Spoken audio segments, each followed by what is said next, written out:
So thank you for inviting me to share a little bit of what I do, what I know, and I hope that this will come in useful and handy. Just maybe a little bit of more context.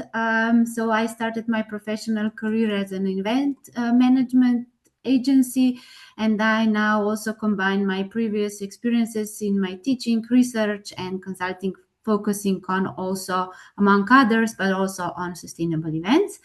Currently, I serve as a sustainability team leader for the 2026 World Rowing Masters Regatta that will be held in Bled in Slovenia in September, where we expect more than 5,000 participants and visitors.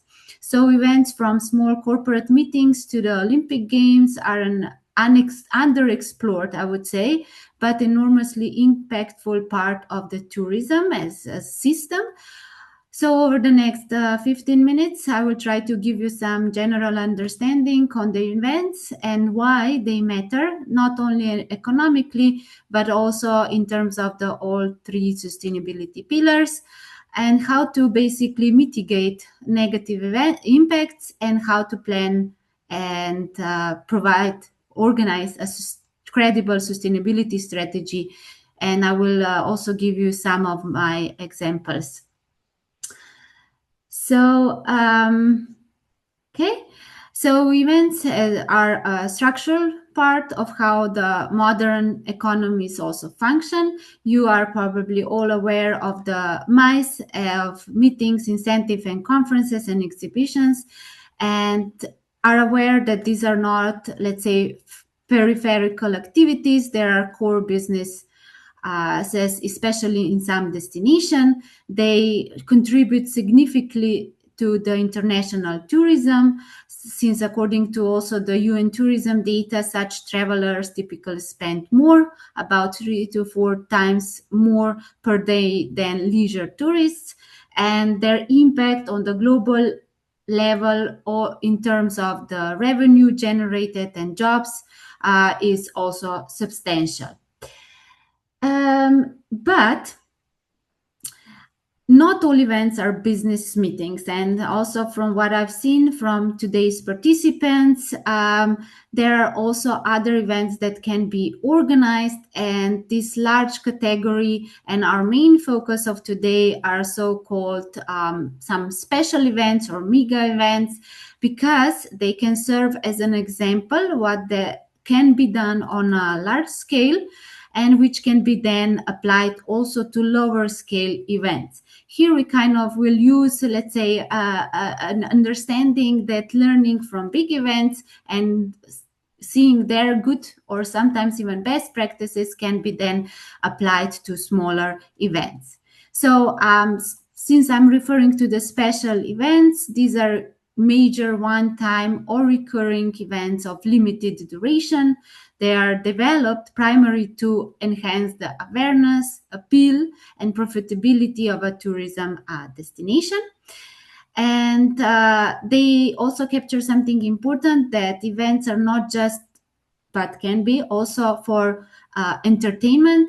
They are also, in terms of the destination, a tool for development. So some mega events that we are all familiar with are like the Olympics, the FIFA World Cup, World Expos, and these attract billions in media reach, hundreds and thousands of visitors, and also billions in investment. So the destinations, often either countries or a collaboration of countries or destinations, they are actively bidding to host those. However, sometimes these cities actually overbid, sometimes overinvest, and they can face post-event negative effects. So we'll get to those. On the EU level, we are also familiar with events such as Eurovision Song Contest, and I just look it up the numbers, so that in economic terms, in 2023 contributed to an additional 30 million pounds of revenues due to this event. But since in my career I'm mostly focusing on sport events, We will also look at some examples of this, and in terms of either this can be some European championships in football, athletics, even rowing that I mentioned at the beginning. And this, since they are important also in terms of the national economies, even governments, they recognize those and they can provide funding because they recognize also the public benefits in terms of visibility, investment, social cohesion, which can also exceed the public costs. So let's begin. What are the actual impacts, since I'm mentioning these different impacts? So to start with economics, since these were the first addressed also in the historical perspective, the economic impacts of events, they focus on the additional expenditure generated by an event. That additional expenditure would otherwise not occur in the absence of event not being organized. And so this would imply the spending on accommodation, transportation, food and beverage, transportation. And since we know that in tourism, this kind of spending also has indirect and induced effect, we are always looking at the economic impact of the event through the long-term perspective. So for an example, there was this European Youth Olympic Festival organized in Maribor, Slovenia in 2023, and we estimated using the long-term perspective, so including these multiplier effects of an event, that one additional euro that was spent for the organizing of this sport event, or that was spent because of the event, generated an additional €5 on the long-term effects of the Slovenian economy. So quite substantial contribution. So mentioning these positive impacts, visitor spending creates direct income for companies, and then the multiplier effects amplify this through supply chains and household income. But in addition, events can promote or catalyze long-term investment in infrastructure. So going from the airports, roads, venues, and this would not have been built otherwise. They also contribute to the destination branding. Studies also show that in terms of the Olympic Games, this post-Olympic also sustained tourism effects could uplift the interest in a destination from 5 to 10% over the next 5 years. So in addition, then we have also other effects like knowledge transfer, business development, and networking opportunities. But also not all expenditure is new money. Locals might divert spending. They can maybe switch. Some tourists can switch timing of their visit to some other time due to some event going on. So we also need to take into account that leakage of potential spending. Also, due to increased demand, there is price inflation during events, and this can also harm regular businesses and residents. This overinvestment I mentioned, and this was especially evident in terms of also some Olympic Games, like in the Athens in 2004 and even in Rio in 2016. And also profit leakages through international hotel chains, sponsors, and event organizers who basically extract the revenue from the host economy. But these are only the economic impacts. We also have to think about the social impacts and social effects, and these are a bit harder to quantify, but they're deeply important for especially communities. So, and this is also a pillar, I would say, that is often overlooked in favor of this economic narrative. So we need to take into account also the positive impacts in terms of the social pillar, which could be civic pride and identity, since events can give communities something to rally around, and they provide also opportunities for some volunteers to learn something new, so to gain additional skills. It can be also in terms of the social networking and opportunity.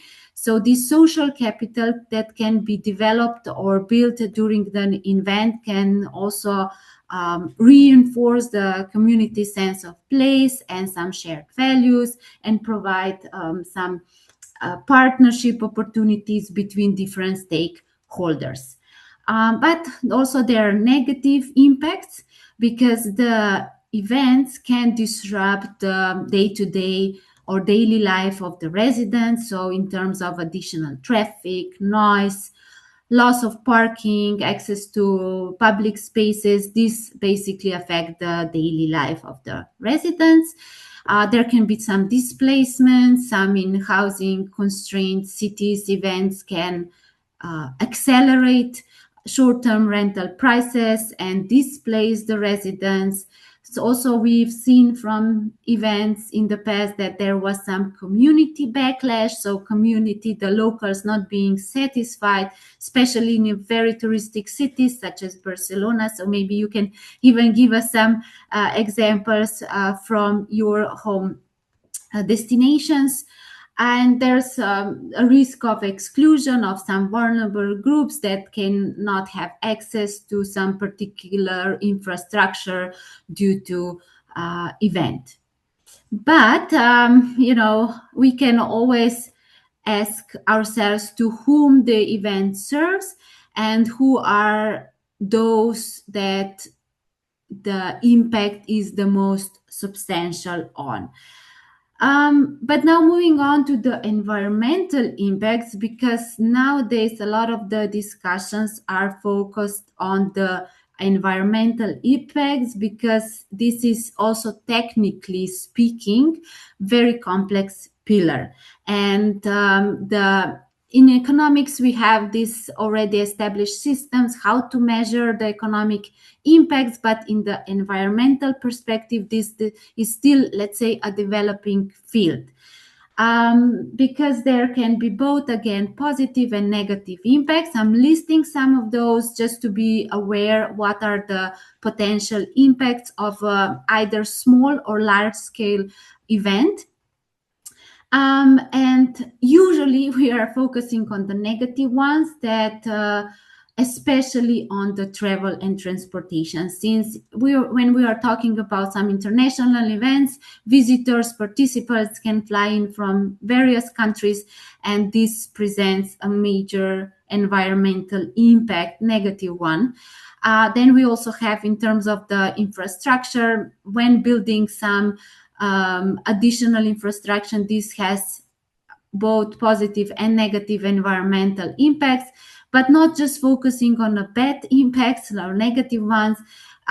Due to some events, additional infrastructure can be built, so like new cycling paths or some electric vehicles charging systems, and maybe a new or additional improved wage system can be developed.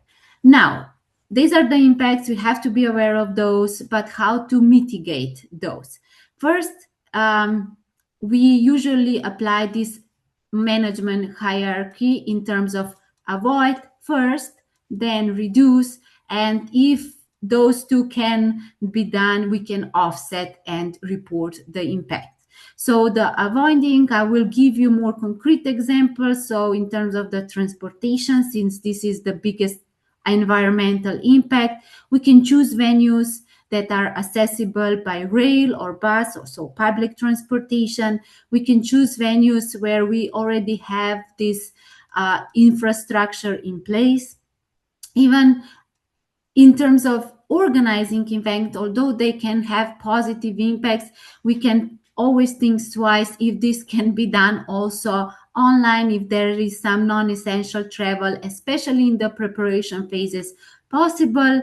And then we can reduce, which is something that we cannot avoid, but we have to make a plan how to do it. So for example, for the blade throwing event, we have sustainability mobility plan. We are aware that transportation cannot be completely avoided because rovers need to be there in person. So we have a plan, including how we will organize e-buses, cycling, and carpooling. And nowadays also zero plastic, or zero single-use plastic is now the baseline expectation for any credible event. The how we will in a way organize renewable energy on site and so on. But since something can be reduced, we can also offset it and report it, especially taking into account the trickle down effect of the emissions. So taking into account the scope, all the three scopes of the emissions. And there are some verified schemes how you can calculate, and also some of them are free of charge, you can calculate the CO2 emissions.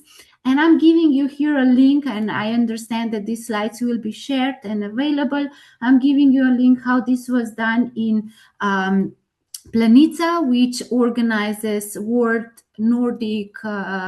Ski Championship and ski jumping champions World Cups, if I'm not mistaken. The correct English translation would be. So you can look at what was done in Planica in terms of avoiding, reducing, and offsetting, to give you some ideas or maybe good practices.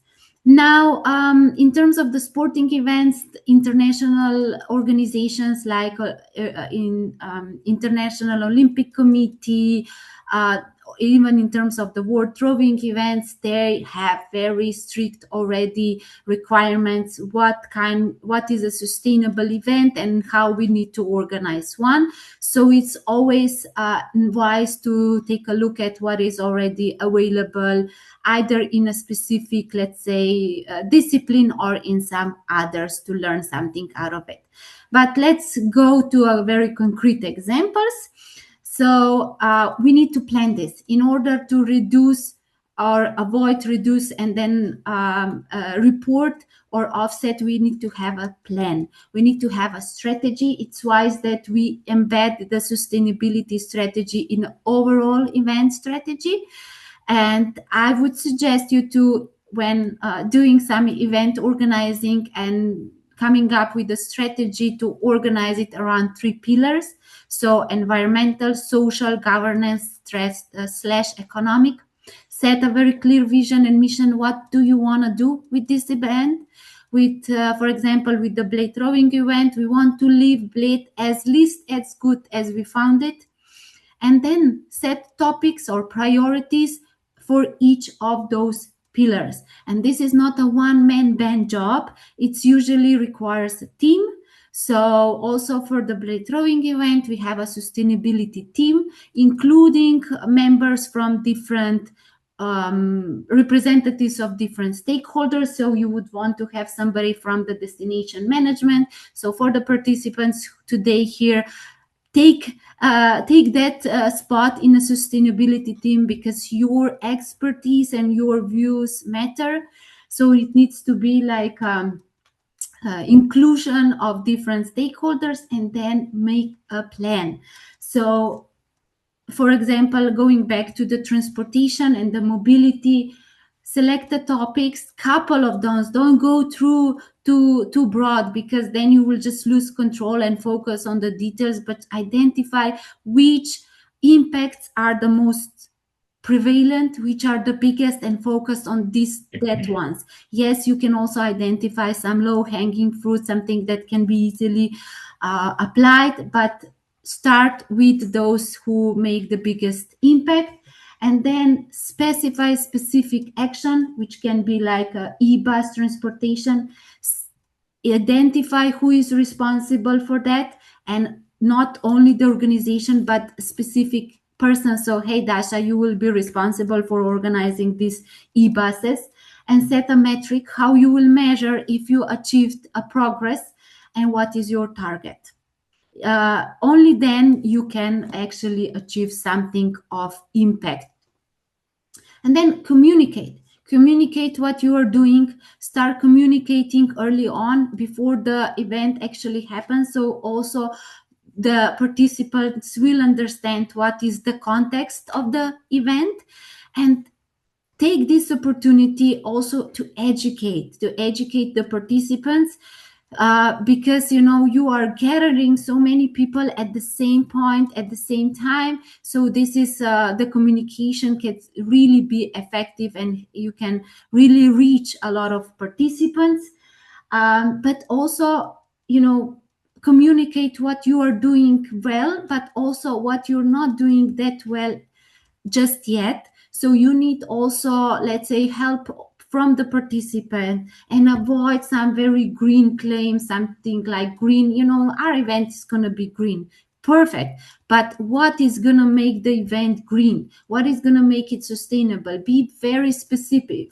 How will you avoid, reduce, or offset the negative impacts? And then select what you will communicate. And there are many communication channels. It's very wise also to use the events. Every event now has at least a specific part on a website, or a specific or its own website. So communicate, use that platform to communicate. You can also, during the event, post some QR codes that will direct the participants to the website. And yeah, to take care of the time as well, just here are some, let's say, key takeaways, some things that I would like you to remember from my presentation: that events are economic and social engines, and there are three pillars that or a framework that you need to be aware when planning and then organizing and reporting on an event. Travel is the biggest lever of the negative impact, so take care of the traveling as well. Plan in advance, keep track of what is going on, what are the activities, measure those, and report, and communicate honestly. So this was very briefly, and I'm very much looking forward to some feedback and maybe some ideas